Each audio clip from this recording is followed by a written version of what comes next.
अस्सलाम वालेकुम। उम्मीद है दोस्तों कि आप लोग खैरियत से हैं। जुमा जो है ना वो सिर्फ मुस्लिम लीग नून पर भारी नहीं होता था। जुमा आजकल उन पर भी भारी है जो जुमा दूसरों पर भारी करते थे। जी, गर्मा गर्म आज खबरें ये हैं। पहले तो बात करेंगे सुप्रीम कोर्ट की समाअत के हवाल पर। सुप्रीम कोर्ट में आज खुद नोटिस की केस की समाअत शुरू हुई तो पीपल्स पार्टी के वकील फारूक एच नाइक ने तमाम पीडीएम जमातों की नुमाइंदगी की। बेंच के दो जजों जस्टिस मज़ाहर अली नकवी उर्फ ऑडियो कॉल और जस्टिस इजाजुल हसन उर्फ पनामा पर इतराज कर दिया और फुल कोर्ट बेंच बनाने की दरखास्त कर दी। केस की सुमात पीठ सुबह 11 बजे तक मुलतवी कर दी गई। पीडीएम ने एक बहुत अहम नुक्ता पकड़ा। न सिर्फ इन दो जजों से जान छुड़ाने का पता खेला बल्कि फुल कोर्ट की दरखास्त करके जस्टिस काजी फायज ईसा और जस्टिस तारक मसूद को भी शामिल करने का कह दिया। क्योंकि जब फुल कोर्ट बनाना पड़ेगा तो इन दो जजेस को शामिल करना पड़ेगा। अगर इस वक्त हालात देखे जाए तो अदालत के पास फुल कोर्ट बनाने के सिवा कोई चारा नहीं। मैं तो ये समझता हूं कि पीडीएम को यह भी मुतालबा कर देना चाहिए फुल कोर्ट आगाज पनामा से शुरू करे।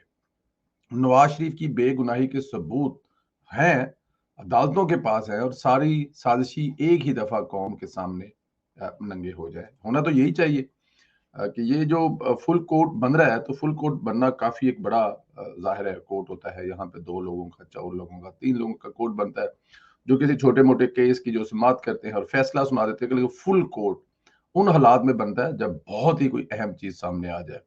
और लेकिन यहाँ पे तो एक बड़ा अजीब सा चर्चा चल रहा था। ये जो कहा जाता है ना कि बेंच मैनेज होते हैं, इस बेंच मैनेज होने के असल में होता क्या है?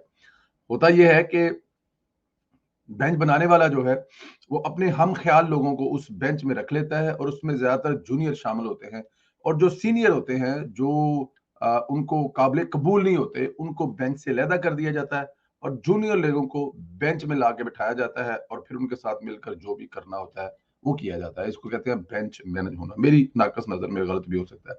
ये आजकल जो हो रहा है, देखें, दो सीनियर तरीन सरदार तारक और काजी फायज ईसा को आपने बाहर कर दिया और ऐसे तमाम जज, खास तौर पर जो मिस्टर जस्टिस ऑडियो कॉल है और जस्टिस पनामा है, उन दोनों को अंदर रख के आप ऐसे इंसाफ कैसे कर सकते हैं?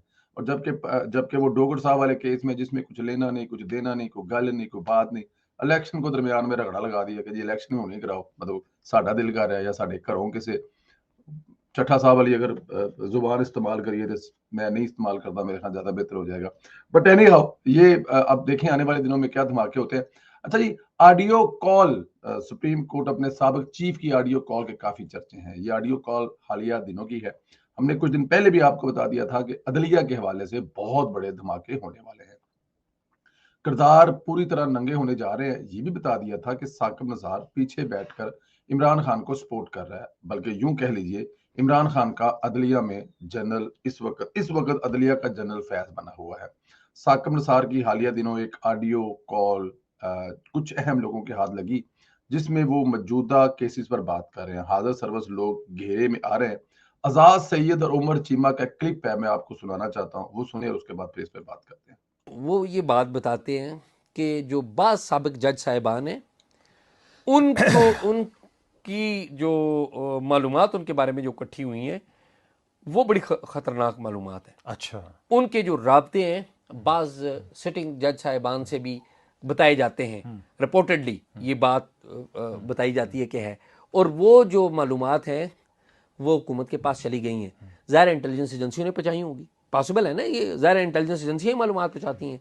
और उसमें ये ऑडियो लीक्स के बारे में भी मैंने सुना है कि कुछ ऑडियो लीक्स और भी हैं जिसमें बाज़ जो साबिक जज साहिबान हैं, पर्टिकुलरली साकिब नसार साहब का नाम भी सुनते हैं। मैंने ना सुनी है टेप, ना कोई उसकी है, लेकिन लोग कहते हैं, जो वेल इन्फॉर्म्ड ब्यूरोक्रेट्स हैं जो इस्लामाबाद में मौजूद हैं, वेल इन्फॉर्म्ड लोग जो हैं, वो ये बताते हैं कि साकिब नसार साहब की कुछ राब्तों की कोशिशें हैं, कुछ नहीं, बातचीत अगर है। साकम सार साहब का उनकी टेप होगी तो फिर जिनसे बात कर रहे हो वो भी उसमें आएंगे। जाहिर है, ठीक जाहिर है। है। और जजेस का माइंड तो आमतौर पे पढ़ा नहीं जा सकता, तो अगर टेप्स आ जाएंगी तो माइंड पढ़ा जाएगा कि क्या हो रहा है, पहले वो क्या नहीं, करते पता थे। नहीं आती भी हैं टेप या नहीं आती।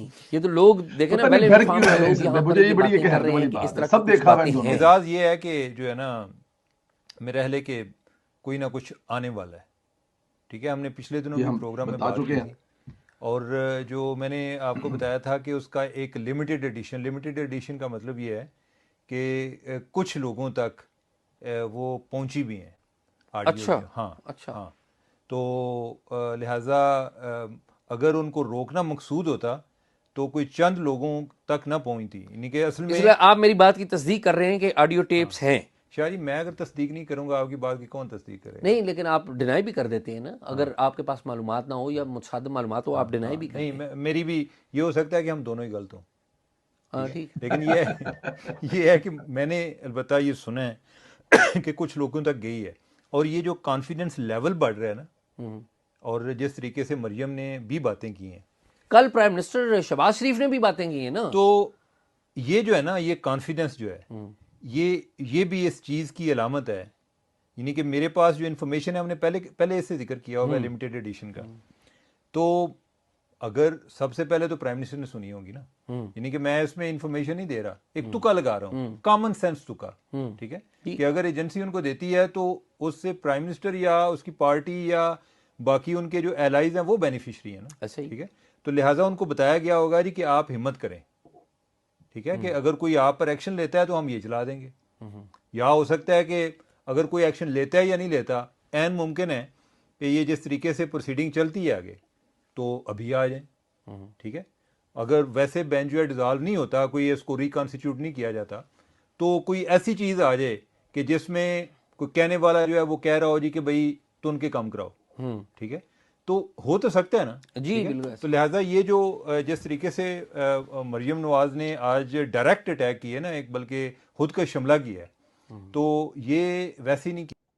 अच्छा, ये चीमा साहब की नज़र में खुदकुश हमला है, बट मेरी मेरी नज़र में ना ये खुदकुश हमला है, ना ये मतलब कोई ऐसी चीज़ है, कुछ भी नहीं है। ये एक सच है जो पाकिस्तानी अवाम इस वक्त सुनना चाहती है, और पाकिस्तान की सलामती के लिए इस सच की बहुत ज़्यादा ज़रूरत है। जो मरियम नवाज ने कल सारा कुछ कहा, इसमें कोई खुदकुश हमला नहीं है। देखें, एक एक एक 2 लोग जा रहे थे, दोस्त जा रहे थे, तो किसी ने कहा, एक ने कहा कि यार तेरा 50,000 रुपया मेरे को पिया है। अरे कि पैसे पूसे कोई नहीं पिया, एवं मारी जा रहा। अगे थोड़ा जिहा टुरे कहंदा यार तेरा ना 4 लाख मेरे को पिया है। कहंदा यार ਇਹ ਤੇ ਤੂੰ मजाक करना है। और पैदल कहंदा मजाक शुरू किने कीता सी।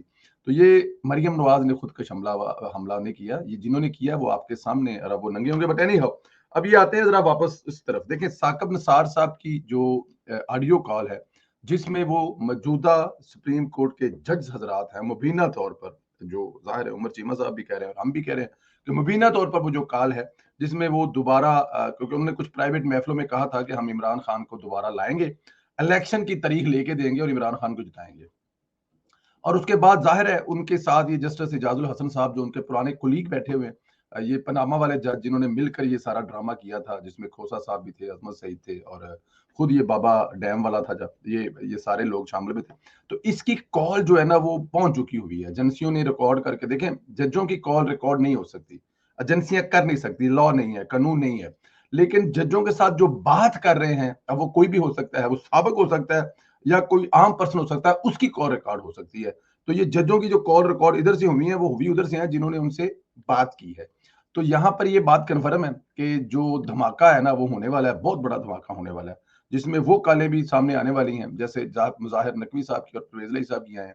ऐसे ही बाबे रहमते की कॉल मौजूदा जो चीफ जस्टिस साहबान हैं इस वक्त, जो जस्टिस साहबान हैं सुप्रीम कोर्ट के, उनके साथ ऑडियो लीक होने वाली है, किसी भी वक्त हो सकती है। ये डर डर कर, खौफ से हम भी कह रहे हैं, और उससे पहले आजाद सैयद साहब और उनके जो साथी हैं उमर चीमा साहब भी ये कह चुके हैं।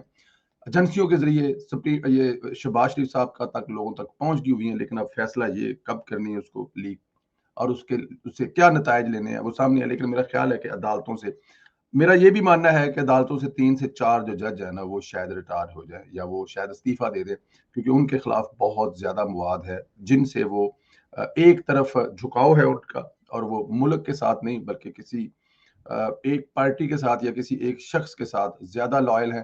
तो इसलिए मेरे ख्याल में आने वाले दिनों में कोई बड़ा धमाका जो है ना वो आप देखेंगे होने वाला है। पीडीएम ने भी सिर्फ टीजर दिया है, यानी आगाज किया है, खेल अभी बाकी है। तमाम औरों कौम के सामने नंगा करने का फैसला जो है ना वो हो चुका है। अब मुल्क में कोई मुकद्दस गाय नहीं रही। अगर फौज का सियासी मुदाखलत पर एहतसाब कर रही है तो अदलिया किस खेत की मूली है। इसलिए मरियम नवाज ने हाथ संभाला। मुस्लिम लीग नून को जिस चीज की जरूरत थी वो बयानिया दे दिया, यानी साजिशी मोहरों के खिलाफ जो अंदाज अपनाना चाहिए था वो अपनाया। इन पर भी बात करेंगे। अच्छा, डोगर का केस सुनते सुनते देखें, अगर एक तरफ चल रहा था कि डोगर का केस चल रहा था और डोगर साहब के केस चलते चलते जो है वो आप अचानक ही यकदम ही मतलब कि आ गए उस तरफ, इलेक्शन की तरफ आ गए। ये मरियम नवाज ने बड़ी खूबसूरत तरीके से बजाई है। मैं चाहता हूँ कि जरा पहले वो सुन ले, फिर उसके बाद जरा आगे चलते हैं। और केस देखो, यही जस्टिस इजाजुल एहसन और मुजाहिर अली नकवी साहब ने, वो लाहौर में सीसीओपीओ की ट्रांसफर हुई जो पंजाब के अंदर, लाहौर के अंदर, वो इन्होंने रोक दी। वो केस का खुद ही नोटिस ले लिया और फिर वो डोगर को, जो इमरान खान का आदमी था, उसको वापस लाके लगा दिया। और वो केस सुनते, और उसको कहा भाई तुम इमरान खान के आदमी हो, तुम्हें हम कहीं नहीं जाने देते, तुम्हें यही रखेंगे हम। वो केस सुनते सुनते अचानक इलेक्शन पर पहुंच गए। अच्छी बात है, मुस्लिम लीग नून इलेक्शन से नहीं डरती। अल्लाह ताला के फजल करम से मुस्लिम लीग वो वाहिद जमात है जो आज इलेक्शन की तैयारी के लिए मैदान में उतरी हुई है। जी, ये मरियम नवाज साहिबा ने, देखें बात तो मरियम नवाज साहिबा की जायज है, इसमें तो कोई दो राय नहीं है ना जी, कि डोगर का केस सुनते सुनते इलेक्शन पर आ गई और 9 नंबरी बेंच में बन गया। इस बेंच में दोनों जज को भी शामिल कर लिया गया, बजाय इनका एहतसाब किया जाए। तो फिर ये मतलब ऐसे तो नहीं चल सकता ना। ये नहीं हो सकता कि आपको आपने कोई मुद्दा कोई छेड़ा हुआ है, किसी किस्म की चीजें कोई शुरू कर ली हैं और वहां पे आपको समझ लिया जी कि आपने इलेक्शन वाले करवाने पे चल पड़े। अब इलेक्शन क्यों करवाने चल पड़े? मरियम नवाज का कहना यह है क्योंकि लाडले को खुश करना है, और फिर लाडले को खुश नहीं करना, लाडले के लाडले अफसरों को भी खुश करना है। पहले तो डोगर साहब को कहा कि आप क्योंकि लाडले हैं इमरान खान साहब के, इसलिए आपको कहीं नहीं जाने देंगे, आपको यहीं पे बिठाएंगे। और उसके बाद फिर साथ में इमरान खान को भी खुश करना था। और इमरान खान को खुश करने का तरीकाकार क्या है? क्योंकि इमरान खान इस वक्त इलेक्शन चाहते हैं, तो इलेक्शन का भी साथ में उसमें अटैच कर दिया। वो जिस तरह नहीं होता, इमरान खान साहब इस्लामी टच देते हैं, यहाँ पर जजों ने भी डोगर के केस में इलेक्शनों का टच दे दिया। ये जरा अगला सुने मरियम बीबी का। बाकी इदारों ने ये समझ लिया कि ये पाकिस्तान के लिए खतरा है, इंतशार है, फितना है, मगर क्या इस फितने को सुप्रीम कोर्ट ऑफ पाकिस्तान से थपकी मिलेगी? अगर इस फितने को सुप्रीम कोर्ट ऑफ पाकिस्तान के चंद जजेस की तरफ से रेस्क्यू किया जाएगा, अगर इसको थपकी मिलेगी, तो बताओ पाकिस्तान किधर जाएगा? मेरा और आपका मुल्क किधर जाएगा?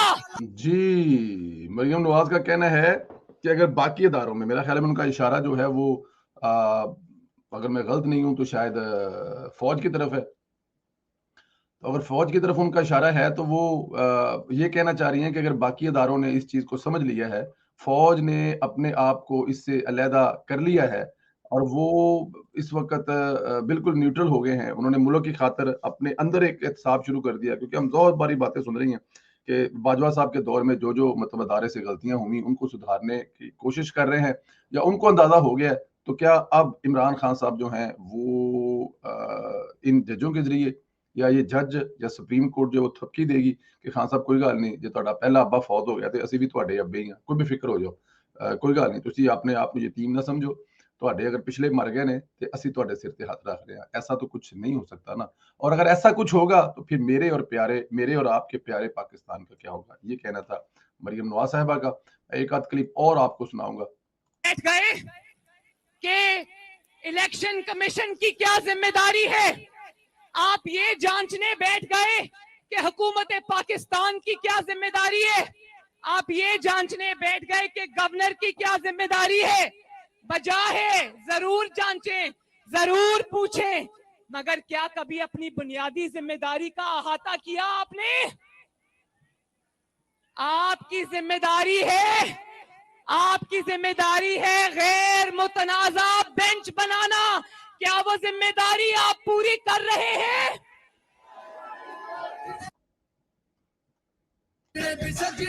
जब इन ऑडियो लीक्स के बाद भी इन दोनों जजेस को बेंच में शामिल किया तो यकीन करो सरगोदा वालों, लोगों ने हैरानी से और परेशानी से लोगों ने दांतों में उंगलियां दबा ली। और न सिर्फ सियासी जमातों ने और अवाम ने इतराज किया, बल्कि सारी बार काउंसिल्स ने कहा ये ज्यादती हो रही है, और वो रेफरेंस लेकर बैठे इन दोनों जजेस के खिलाफ।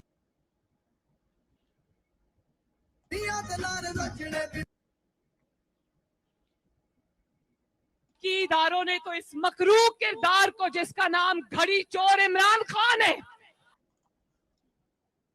जी बात तो ये मरियम नवाज की बहुत हद तक ठीक है कि ये जांचने तो आप बैठ गए, इसमें कोई शक नहीं है। ये जांचने बैठ गए कि इलेक्शन कमीशन और हुकूमत पाकिस्तान की क्या जिम्मेदारी है, जरूर जांचिए, मगर क्या कभी अपनी बुनियादी जिम्मेदारी का अहाता किया है? आपकी जिम्मेदारी है क्या? गैर मुतनाज़ा बेंच बनाना आपकी जिम्मेदारी है, ये आपको करना चाहिए। बाकी आप छोड़ दें कि इस वक्त क्या हो रहा है, क्या नहीं हो रहा, मुल्क जो है वो किधर चल रहा है, किधर नहीं चल रहा। जो जिम्मेदारी आपकी बुनियादी जिम्मेदारी है, अगर आप वो नहीं पूरी कर रहे, तो फिर आपका ये भाग दौड़ करना किसी किस्म का जो है ना वो काम नहीं आएगा। मेरे ख्याल में ये मरियम नवाज साहबा की जो है ना वो बात बिल्कुल ठीक है। जो जिसका काम है उसको करना चाहिए। आप गैर मुतनाज़ा बेंच बनाएं, आप बेंच फिक्सिंग ना करें, या फिर आप किसी एक साइड को देखें। इस वक्त मुल्क के तमाम अदारे एक स्टेज पर हैं कि इलेक्शन करवाना इस वक्त कितना मुश्किल काम है, बहुत सारे मसले मसाइल है, लेकिन आप दरमियान में कूद पड़े हैं कि नहीं जी हमने इलेक्शन करवा के देना है क्योंकि हमारे लाडले की इज्जत का सवाल है। एक क्लिप और सुनते हैं जी। इज्जत माब उमर अता बंदियाल साहब, सरगोदा के अवाम को पता है बेंच फिक्सिंग हो रही है, आपको क्यों पता नहीं है कि बेंच फिक्सिंग हो रही है? केस देखो, यही जस्टिस इजाजुल एहसन और मुजाहिर अली नकवी साहब ने, वो लाहौर में सीसीओपीओ की ट्रांसफर हुई जो पंजाब के अंदर, लाहौर के अंदर, वो इन्होंने रोक दी। वो केस का खुद ही नोटिस ले लिया और फिर वो डोगर को, जो इमरान खान का आदमी था, उसको वापस लाके लगा दिया। और अच्छा, यहाँ पे मरियम बीबी का बड़ा सादा सा कहना है जी कि डोगर साहब देखें, अवाम को पता लग रहा है और सब देख रहे हैं इस वक्त मुल्क में, लेकिन क्या डोगर साहब, क्या बंदियाल साहब, आपको पता लग रहा है कि आपके नीचे हो क्या रहा है? ये बड़ा काबिले, ये देखें, इस पे कल से एक बहस चल रही है कि मरियम नवाज ने खुद का हमला कर दिया और मरियम नवाज ने मतलब कि डायरेक्ट हाजिर सर्वस जज साहबान का नाम ले दिया। कोई गलत काम नहीं किया, कोई ऐसी बात नहीं है। देखें, हजरत उमर से भी तो हाजिर सर्वस, वो जज भी थे उस वक्त और वो उस वक्त हुक्मरान भी थे। अगर आम इंसान उनसे उठ के पूछ के सवाल कर सकता है, तो ये कानून किसने बनाया कि जजों से कोई सवाल नहीं कर सकता, या जजों पर कोई, अब देखें जजों की अदालतों में जाके पाकिस्तान के अंदर जो होता है, टोपी क्यों पहनी है, सीधे खड़े हो जाए, आप बोल नहीं सकते, ऊंची आवाज में बात कर रहे हैं, क्यों भाई? किस तरह भाई? कैसे आप सबसे ज्यादा मोहतरम हो गए? आपने सबसे ज्यादा मोहतरम होना है वो अपने रवैये से होना है, वो अपने फैसलों से होना है। आपकी जाती शख्सियत का कोई लेना देना नहीं है। आपके फैसले जो है वो आपको मुझसे और पाकिस्तान के तमाम हम से मोहतरम करेंगे। लेकिन अगर आप जाती हैसियत में खुद ये चीजें कर रहे हैं तो उसके बाद फिर क्या हो जाता है? अगर आज जब इमरान खान की सियासी मौत नजर आ रही है तो मुजाहिर नकवी और इजाजुल हसन इसे जिंदगी देने की कोशिश कर रहे हैं। ये फैज की बाकियात है। जी बिल्कुल ठीक कह रहे हैं, मुजाहिर नकवी फैज की बाकियात में से एक है और इजाजुल हसन तो बिल्कुल 100%, क्योंकि इजाजुल हसन उन हीरो में से है जिन्होंने मियाँ साहब को माफिया और जो फैसला सुनाया था, ये इजाजुल हसन साहब जो है ना उनमें से एक है। तो ये बिल्कुल बाकियात है। पनामा जज इजाजुल हसन आज चीफ जस्टिस बनने के ख्वाब देख रहा है। नवाज शरीफ को नाअहल हुए 5 साल हो गए, लेकिन आज भी नवाज के खिलाफ मुकदमे में जज का नंबर बैठ, इससे बड़ा और क्या हो सकता है? इसमें तो कोई शक ही नहीं है। स्टैब्लिशमेंट ने इस बदबूदार गंद जिसका नाम इमरान खान है, अपने कंधों से इस गंद का टोकरा उठाकर फेंक दिया है, तो 3-4 जजेस ने ये गंद अपने कर लिया। मरियम नवाज के इन सवालात कि कुछ लोगों को बेवजह तकलीफ हुई है, उन्हें मरियम नवाज के अदलिया से सवालात पूछने पर तकलीफ हुई है। ये वही लोग हैं जो कहते हैं कि बोलते क्यों नहीं, और जब बोलना शुरू किया तो कहते हैं इतना बोलते क्यों हो? क्या मेहर बुखारी मरियम नवाज को सिखाएगी कि सवाल कैसे करना है? मेहर बुखारी का ट्वीट आप लोग देख रहे होंगे। मोहतरमा कह रही हैं कि मरियम नवाज ने बेहुदा अंदाज में सवाल किए। पहले मरियम मेहर बुखारी का ये पुराना वीडियो क्लिप देखें, वो जिससे मलक रियाज से प्लांटेड इंटरव्यू कर रही थी। मैं इसकी ऑडियो चलाऊंगा कॉपी राइट की वजह से, जाहिर है वीडियो थोड़ा मुश्किल है। ये सुने जरा वो क्या बातें उस वक्त कर रही थी। डिसाइड करूंगी, यानी तयशुदा था सवालात में किसका जिक्र होगा किसका नहीं। तो खुद बोल देना। वैसे हम क्या सवाल पूछने लगे, प्लांटेड है। महर बुखारी कितनी बोल्ड है मान भी लिया। तो खुद बोल देना, वैसे हम क्या सवाल पूछे, लगेगा प्लांटेड है। जी, ये जो जाने जिगर हैं, शान शौकत हैं काशिफ अब्बासी साहब की और मोहतरमा है उनकी, वो मतलब अब मरियम नवाज को ये बताएंगी कि सवाल कैसे करना है और सवाल करने का तरीकाकार क्या है। और जिस तरीके से सवाल मरियम नवाज साहिबा ने किए, उनके बकौल महर बहारी के बकौल में वो बेहुदा तरीका है। जी बिल्कुल ठीक कह रही हैं, बेहुदा तरीका आप वाला है जिसमें आप मलक रियाज के सामने बैठकर उनसे कह रही हैं कि मलक साहब बेफिक्र हो जाओ, ਤੁਹਾਡੇ ਕੋਲੋਂ कोई मुश्किल सवाल नहीं पूछा जाएगा, हर चीज प्लांटेड है, जो तुसी कहोगे असी वही सवाल करांगे, दूजा कोई सवाल नहीं करेंगे। ये होता है असल तरीका। इससे मिलता क्या है प्लाट, इससे मिलते क्या है लिफाफे, इससे मिलता क्या है, बहुत कुछ मिलता है। देना क्या पड़ता है, जमीर देना क्या पड़ता है, अपनी इज्जत देना क्या पड़ता है, वो मैं आप इससे आगे ज्यादा नहीं कहूंगा। लेकिन हाँ, ये बात जो मोहर बुखारी साहबा सवाल करने का तरीका बता रही हैं, आप वाला तरीका जो है ना वो आपको ही सूट करता है। मरियम नवाज जो केस है ना वो इस वक्त पाकिस्तान के 26 करोड़ अवाम का लड़ रही हैं, और आप अपने घर का, अपने बच्चों का, अपने हस्बैंड का केस लड़ती हैं, जिनके लिए आपको ये हराम की दौलत इकट्ठी करनी पड़ती है, ये लिफाफे लेने पड़ते हैं और ऐसे सवालात करने पड़ते हैं सामने वाले बैठे हुए, जो वो लिख के देता है कि ये सवाल कीजिएगा, ये ना कीजिएगा, यहाँ पे रगड़ा लगाइएगा, यहाँ पे रगड़ा ना लगाइएगा। तो मेहर साहबा, मेरे ख्याल में आपको कुछ बोलने से पहले कम से कम अपना माजी जरूर देख लेना चाहिए कि आप किस किस्म के सवाल करती रही हैं और किन से क्या लेती और देती रहेंगी। अपना ख्याल रखें दोस्तों, इजाजत दें। थोड़ा लंबा हो गया वीलो, लेकिन उसमें चीजें ऐसी थी कि आपसे ज्यादा से ज्यादा बात करना बहुत जरूरी था। ख्याल रखें, इंशाल्लाह ताला अगले वीलॉग में मुलाकात होगी और आज शाम के धमाकेदार प्रोग्राम में भी आपसे मुलाकात होगी। खुदा हाफिज।